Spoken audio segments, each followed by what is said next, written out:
Oase, bertemu lagi dengan saya Dr. Elsa.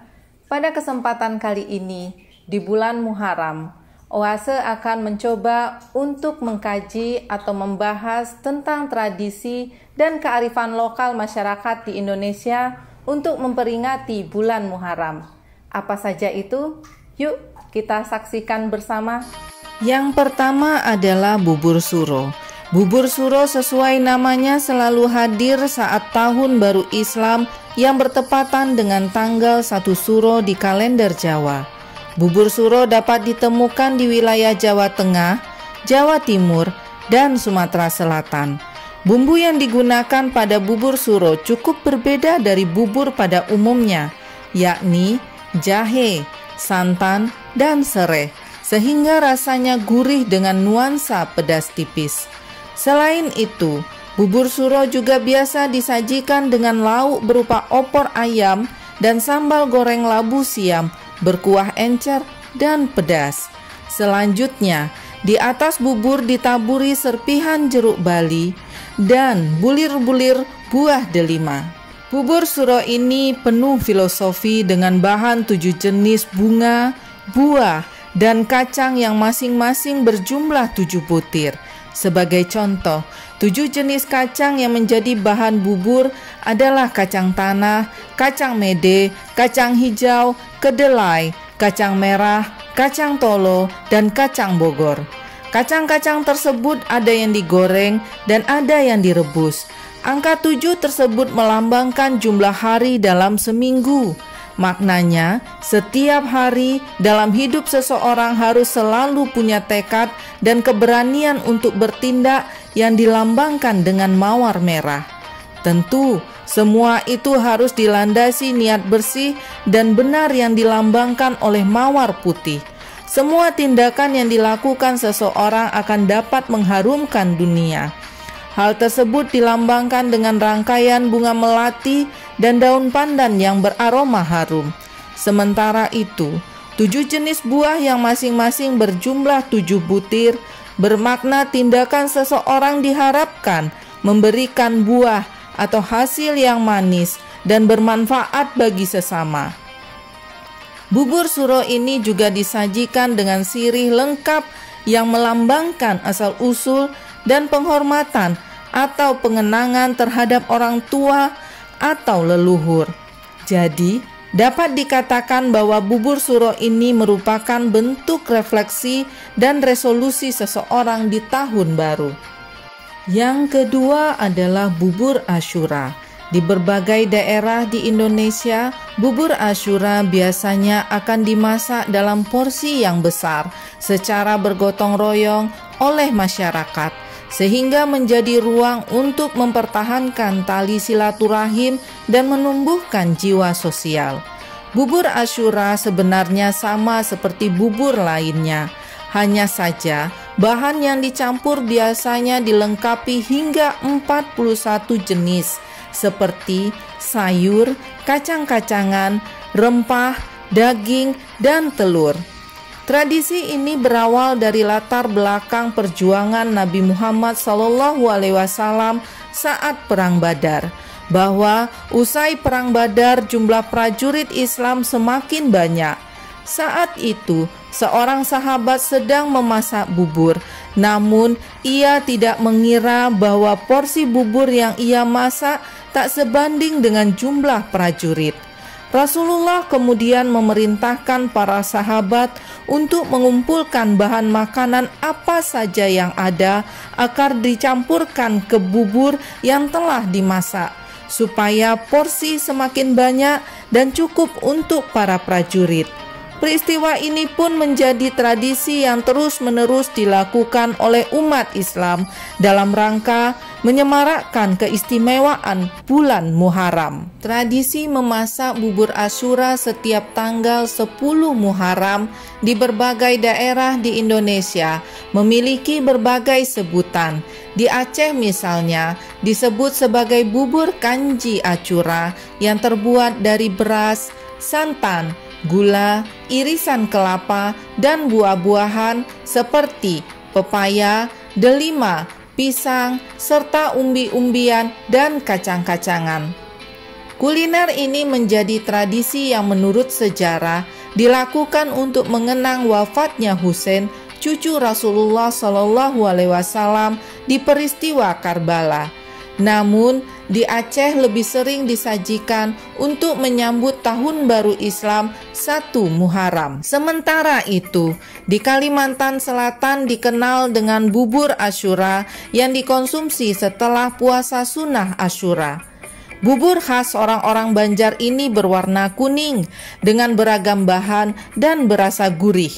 Jumlah bahan yang digunakan mencapai 41 jenis seperti yang dijelaskan di awal. Biasanya berupa sayuran dan kacang-kacangan. Apabila bahan tersebut masih kurang, maka harus ditambah dengan bahan lainnya walaupun berupa batu atau lumut sehingga jumlahnya mencapai 41 jenis sesuai tradisi yang berlaku. Setelah matang, bubur didoakan bersama di masjid, lalu dibagikan ke warga kampung. Selanjutnya, bubur Asyura juga dibuat dan disantap oleh masyarakat di Pulau Penyengat, Riau, setiap tanggal 10 Muharram. Bubur ini juga biasa digunakan untuk memperingati wafatnya cucu Rasulullah Shallallahu Alaihi Wasallam di peristiwa Karbala seperti daerah lainnya. Adapun bahan utamanya adalah biji-bijian yang dimasak menjadi bubur. Sebelum menyantap bubur Asyura, warga Pulau Penyengat melakukan pawai dengan mengenakan pakaian Melayu. Para wanita menggunakan baju kurung Melayu atau kebaya labuh panjang dengan kerudung atau jilbab.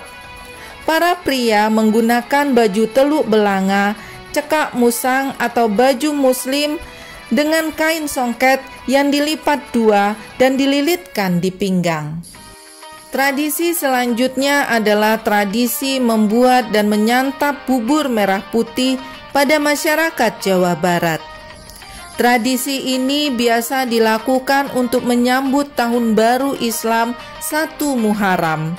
Biasanya bubur merah putih ini disantap bersama oleh masyarakat di masjid. Bubur merah putih merupakan paduan bubur beras berwarna merah dan putih.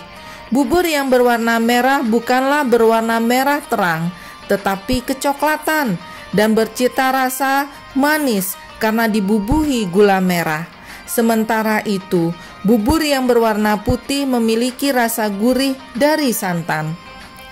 Pada dasarnya, bubur merah putih biasanya dihidangkan pada saat upacara syukuran menyambut kelahiran anggota baru dalam keluarga. Bubur merah putih di sini menjadi simbolisasi kehidupan manusia yang terbentuk dari pertemuan sel sperma dan sel telur. Oleh karena itu, bubur merah putih juga sering dihidangkan sebagai santapan Tahun Baru Islam sebagai bentuk rasa syukur dan resolusi kehidupan baru di tahun yang akan datang. Tradisi yang keempat adalah tradisi Bela Pitun Rupa. Masyarakat Bugis Makassar di Sulawesi Selatan, khususnya di Kabupaten Bone, memiliki tradisi menyajikan bubur 7 rupa, atau yang bagi masyarakat setempat lebih dikenal dengan sebutan bubur syura atau Bela Pitun Rupa, untuk memperingati 10 Muharram. Bela Pitun Rupa dalam bahasa Bugis berarti bubur 7 macam. Ada yang menyebutkan terdiri dari 7 macam bubur, yaitu bubur ketan hitam, bubur ketan putih, bubur santan putih, bubur kacang hijau, bubur jagung, dan bubur labu. Ada pula yang mengatakan bahwa bubur tersebut terdiri dari 7 macam bahan, yaitu nangka, pisang, jagung, beras biasa, beras ketan putih, labu, dan kacang hijau. Bubur ini dihiasi dengan beragam buah-buahan dan lauk pauk. Bahan baku bubur yang berasal dari hasil bumi menjadi metafor dari hasil pertanian yang berada di atas permukaan tanah, sekaligus menyimbolkan kemakmuran dan limpahan rezeki setiap hari. Bela Pitun Rupa Menurut kepercayaan masyarakat Bugis, merupakan bentuk rasa syukur atas rezeki yang diperoleh setahun terakhir, serta harapan agar selalu diberkahi selama setahun ke depan. Penggunaan 7 jenis hasil bumi menjadi simbol jumlah hari dalam sepekan. Tradisi yang kelima adalah tradisi Mubang Benteng. Mubang Benteng merupakan kegiatan warga berjalan kaki mengitari benteng keraton Yogyakarta sambil membisu atau tanpa bicara sama sekali. Tradisi ini menjadi sarana warga melakukan introspeksi diri atas apa yang terjadi di tahun sebelumnya, sembari memohon kepada Tuhan Yang Maha Kuasa agar tahun selanjutnya dapat bersikap lebih baik.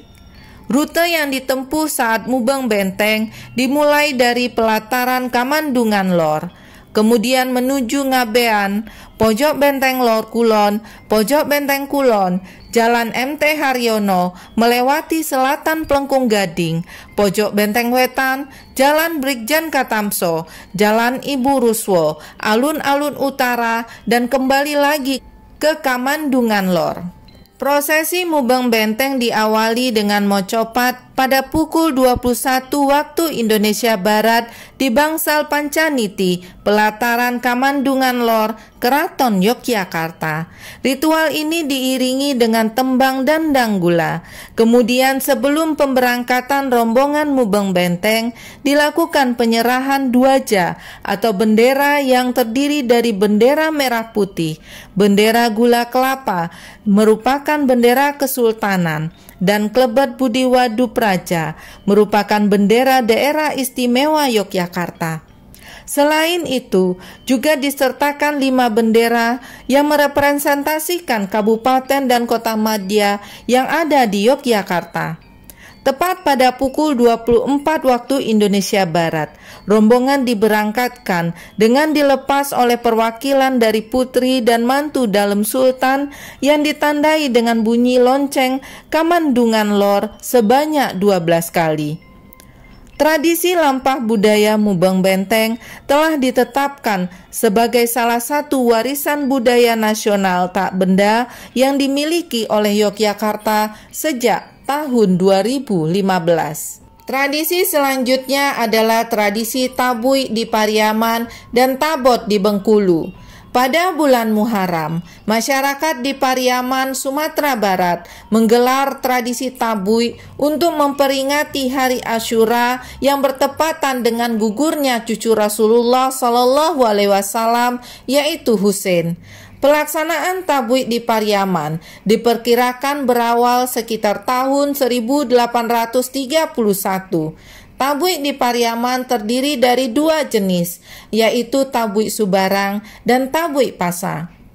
Istilah tabui atau tabut berasal dari bahasa Arab yang secara harfiah berarti kotak kayu atau peti. Untuk tabui yang ada di Pariaman, ia menyerupai patung buruk, seekor kuda bersayap dengan kepala perempuan. Patung tabui terbuat dari bambu, rotan, dan kertas. Pada punggungnya terdapat sebuah peti yang berisi perhiasan dekoratif dan payung. Tradisi tersebut dilakukan dengan serangkaian kegiatan yang dimulai dari pembuatan tabui sejak tanggal 1 hingga 10 Muharram. Pada tanggal 10 Muharram, tabui diarak dan dibuang ke laut. Proses arak-arakan dan pembuangan ke laut diiringi tetabuhan tambua basa. Upacara serupa juga terdapat di Bengkulu yang dikenal dengan Tabot. Tidak berbeda dari Tabui, Tabot juga dimaksudkan untuk mengenang peristiwa tewasnya cucu Rasulullah SAW di Padang Karbala saat perang dengan pasukan Ubaidillah bin Zaid tanggal 10 Muharram 61 Hijriah atau 681 Masehi. Perayaan Tabot di Bengkulu pertama kali dikenalkan oleh Syekh Burhanuddin pada tahun 1685.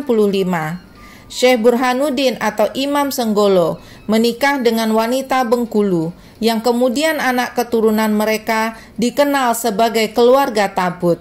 Tradisi tabut telah mengalami asimilasi dan akulturasi budaya dengan budaya setempat, yang kemudian diwariskan secara turun-temurun. Tradisi ini semakin meluas dari Bengkulu ke Painan, Padang, Pariaman, Maninjau, Pidi, Banda Aceh, Melaboh, dan Singkil.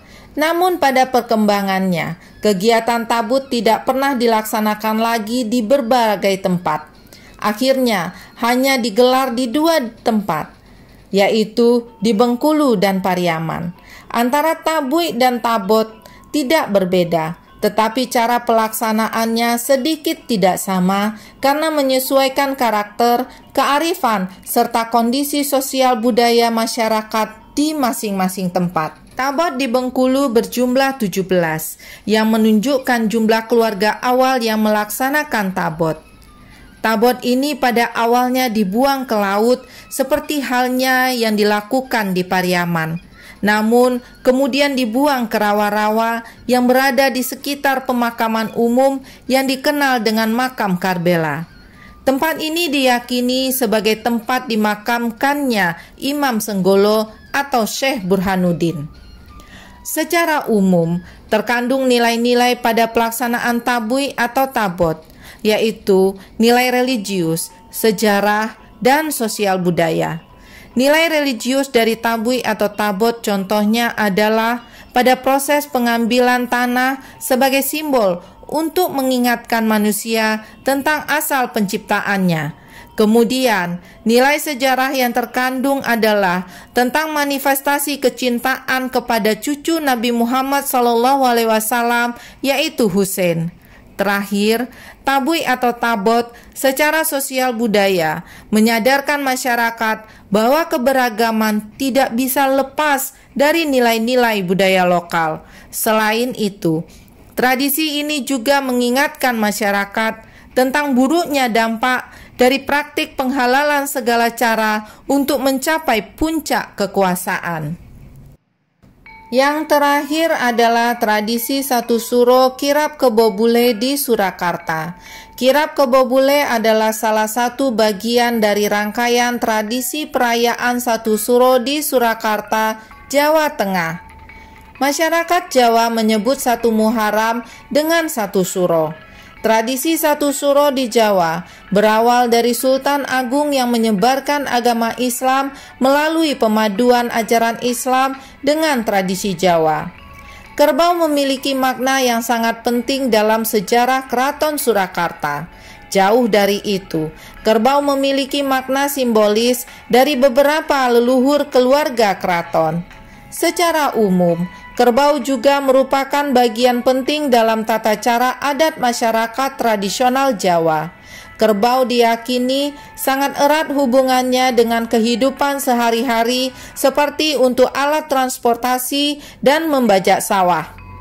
Pada proses kirap kebo bule ini, seluruh anggota keluarga dan bagian keraton terlibat, mulai dari pangeran dan keluarga raja hingga ribuan abdi dalem. Abdi dalam keraton memakai busana adat Jawa berwarna hitam dan tidak mengenakan alas kaki. Kirap kebo bule diawali dari halaman keraton. Sebelum memulai kirap, kerbau-kerbau yang dianggap keramat tersebut memakan sesaji hingga meminum kopi yang dihidangkan oleh abdi dalam di halaman keraton. Kemudian, kerbau-kerbau mulai bergerak sebagai cucuk lampah atau pembuka barisan yang diiringi oleh pawangnya dengan mengenakan pakaian putih, celana hitam, ikat kepala, samir, suming gajah ngoling berupa rangkaian bunga melati yang dipasang di atas telinga. Keraton Surakarta memiliki 17 ekor kebo bule. Akan tetapi, tidak semua kerbau akan mengikuti kirap. Setelah kerbau berlalu, iringan pusaka pun keluar. Barisan paling depan merupakan pusaka utama yang dibawa oleh para sentana dan abdi dalem.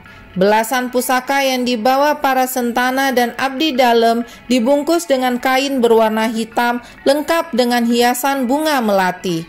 Rute kirap pusaka itu diawali dari Keraton Kasunanan Surakarta, menyusuri jalan-jalan utama di kota Solo. Demikian tayangan Oase kali ini yang menampilkan beberapa tradisi masyarakat di Indonesia untuk memeriahkan bulan Muharram.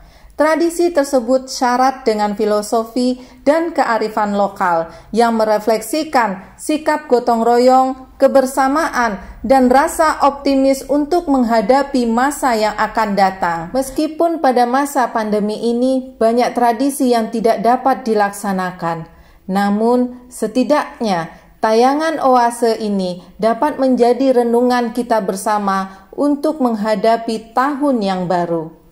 Demikian dari saya, terima kasih. Salam Oase.